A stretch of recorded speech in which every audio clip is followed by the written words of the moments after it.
Editou de Djemeldine Benchenouf.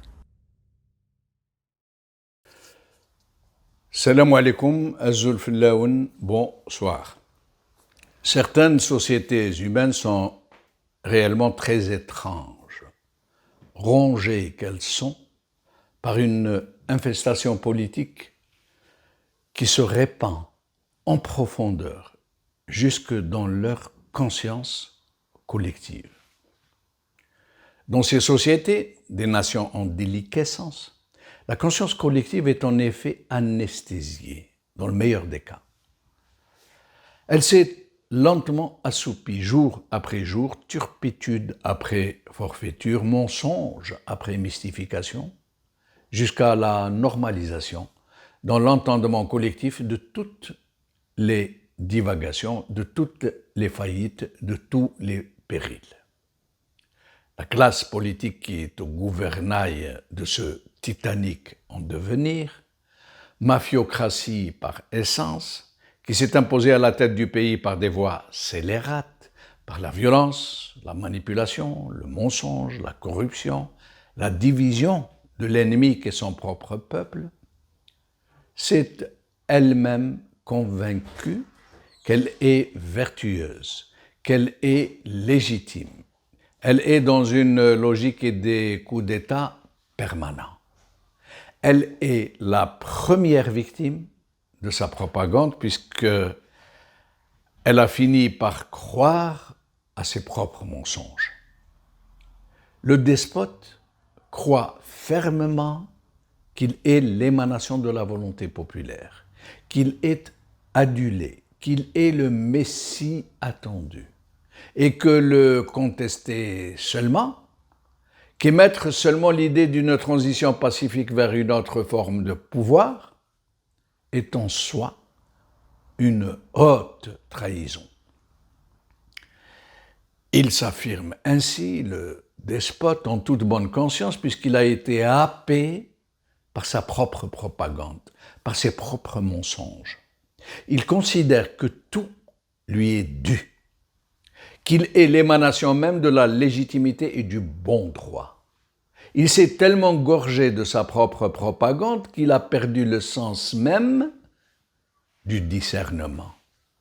Il suffit d'observer attentivement le président Tebboune, dans ce qu'il dit, dans ses caricaturales attitudes, dans ses exorbitantes déclarations, dans sa propension à se magnifier par le biais de réalisations qui n'existent que dans son imaginaire délirant, pour saisir toute l'ampleur de la dérive.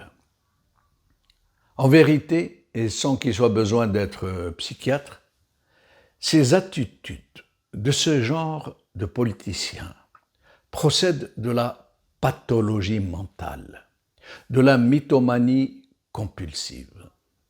C'est cela, bien souvent, qui explique pourquoi ces personnages, parmi les plus visibles, donc qui sont au sommet de la hiérarchie, sont atteints de mégalomanie, qu'ils en arrivent réellement à se considérer en hommes providentiels, dans le même temps qu'ils donnent tous les signes de la paranoïa aiguë, puisqu'ils considèrent toute contestation de leur personne et surtout de leur tragique gouvernance, non pas seulement comme une atteinte à leur magnifique personnalité, mais une menace contre toute la nation qu'ils croient réellement incarner.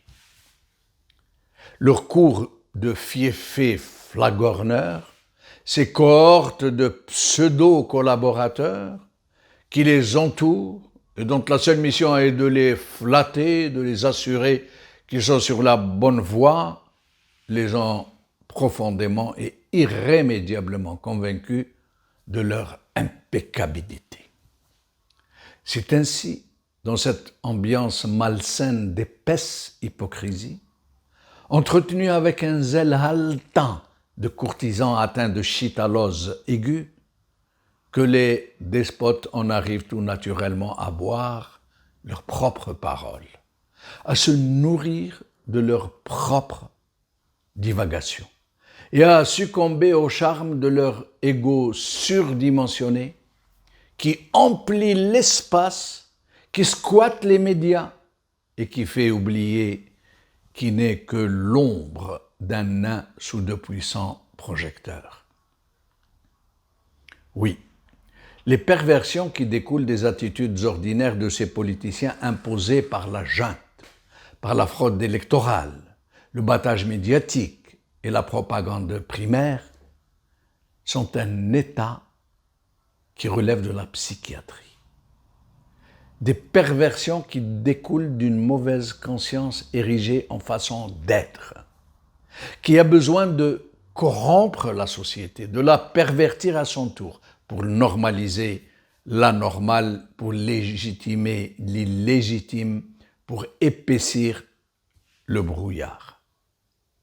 C'est cela. C'est ce mensonge institutionnel qui dégénère en mythomanie systémique. C'est cet état d'esprit qui imprègne le despote, menteur compulsif, qui ne supplie qu'il fabule, qui est convaincu qu'il ne dit que la stricte vérité.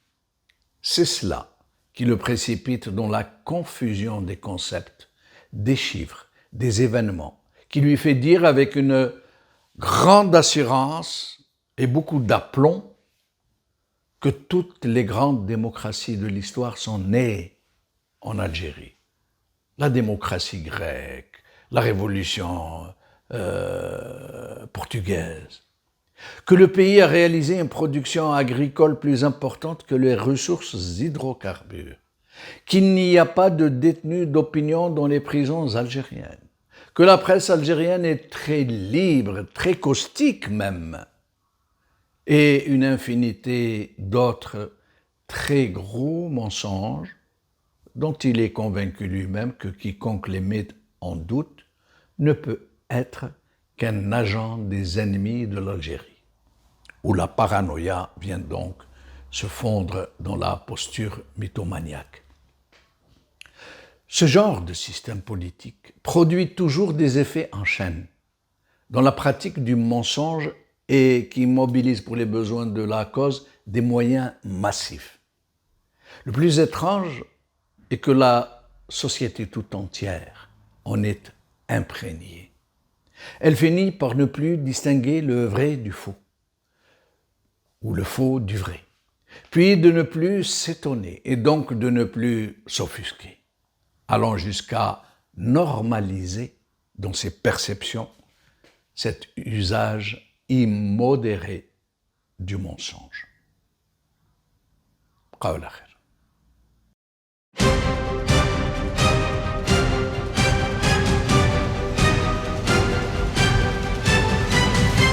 L'édito de Djemeldine Benchenouf.